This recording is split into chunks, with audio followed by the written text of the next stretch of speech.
On Tuesday, August 2nd, 2022, Rocky and I left our home in Los Angeles for a month-long road trip to Alaska. As we made our way up Interstate 5, a route of campgrounds, motels, national parks, and more stretched out before us. Our first stop was Sacramento, then a short afternoon in Redding, eventually ending the day in Medford, Oregon before arriving in Portland.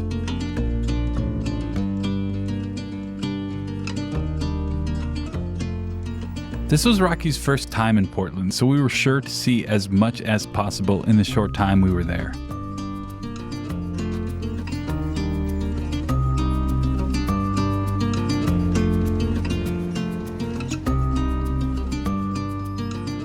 Before heading out the next day, we stopped at Voodoo Donut and Stumptown Coffee to get some Portland favorites before heading to Mount Rainier National Park.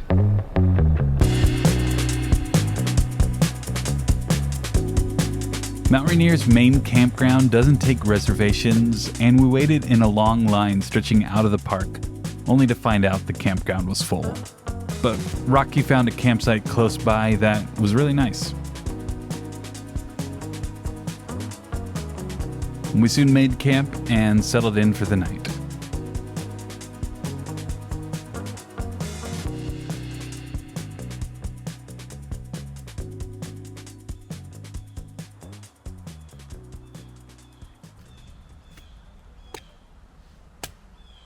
Tomorrow we're going to go into Mount Rainier National Park and do some short little day hikes maybe.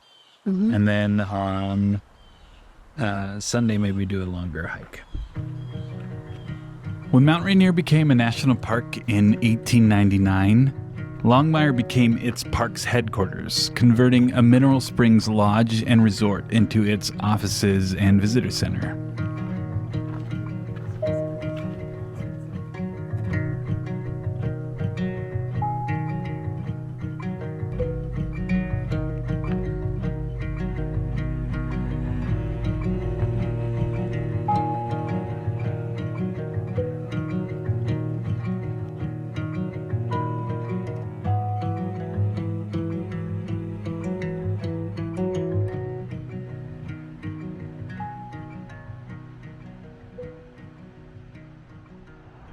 Goodbye, Sahara Creek and Mount Rainier.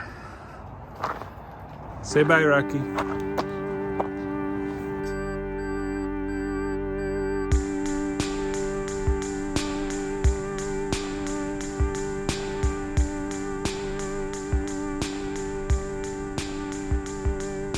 We left our campsite and Mount Rainier National Park to make a short stop in Tacoma, Washington to revisit a few scenes from when I lived there back in 2013.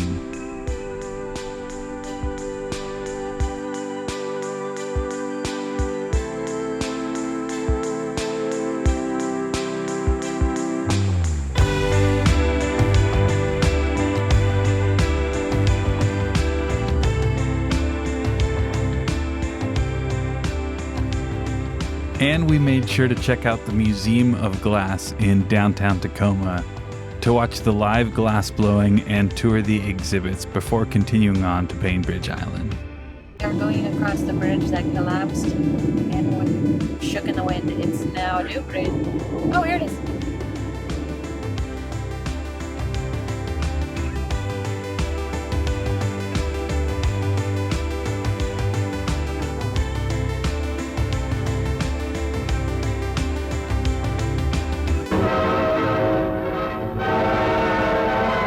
The Tacoma Narrows Bridge, dedicated in 1940, was the pride of the Northwest. Then, the third longest suspension span, it became known as Galloping Gertie, as it swayed in the winds sweeping up Puget Sound. 4 months after it was opened, those winds sent the bridge into a rhythmic dance of death. It literally shook itself to pieces. Caught in the middle of the bridge was... We ended the day exploring the shops and restaurants on Bainbridge Island, enjoying some fish and chips, and watched the sunset over Puget Sound.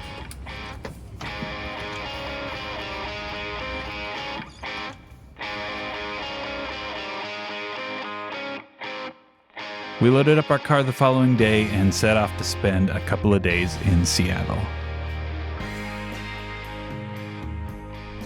So we're in Bainbridge Island, about to take the ferry. About to take it to Seattle. Even though I used to live in the Pacific Northwest, I had never taken one of their ferries. So we had to get out and enjoy some of the views.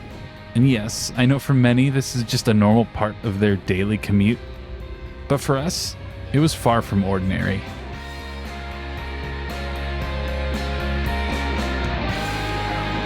Where are we right now? We're at the Space Needle in Seattle. How'd you get so close? I don't know.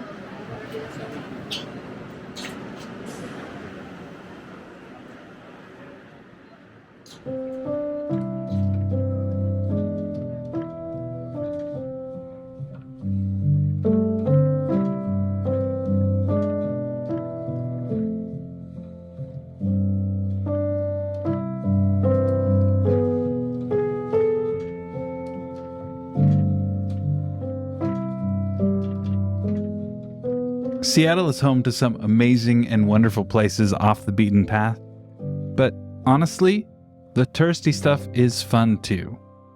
And what trip to Seattle wouldn't be complete without a visit to Pike Place Market?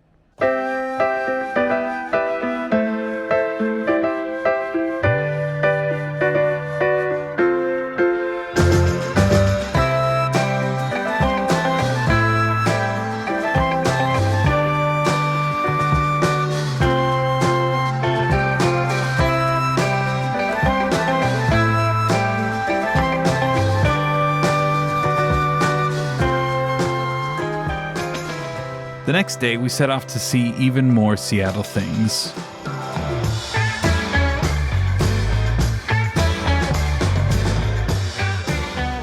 I like it. It's what?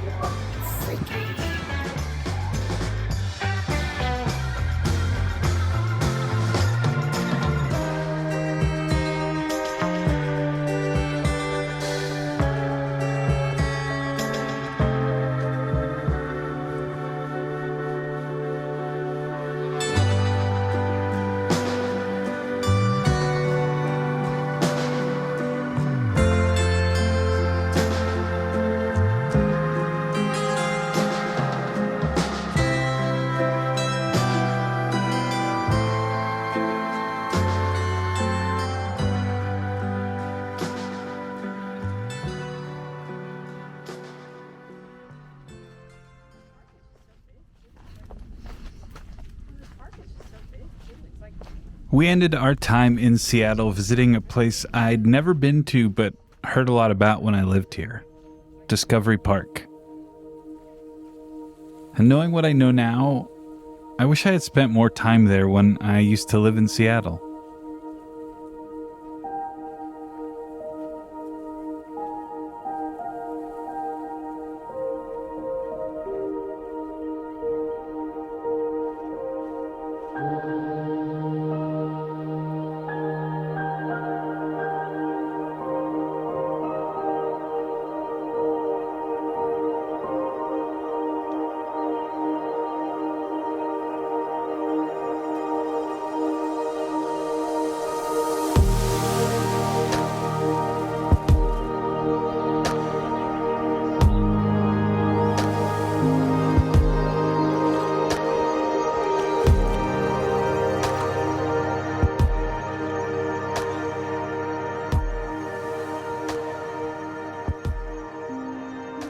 We hiked out to the 140-year-old West Point Lighthouse, enjoyed the smell of salt water, and baked in the sun before heading back downtown to spend one last night in Seattle.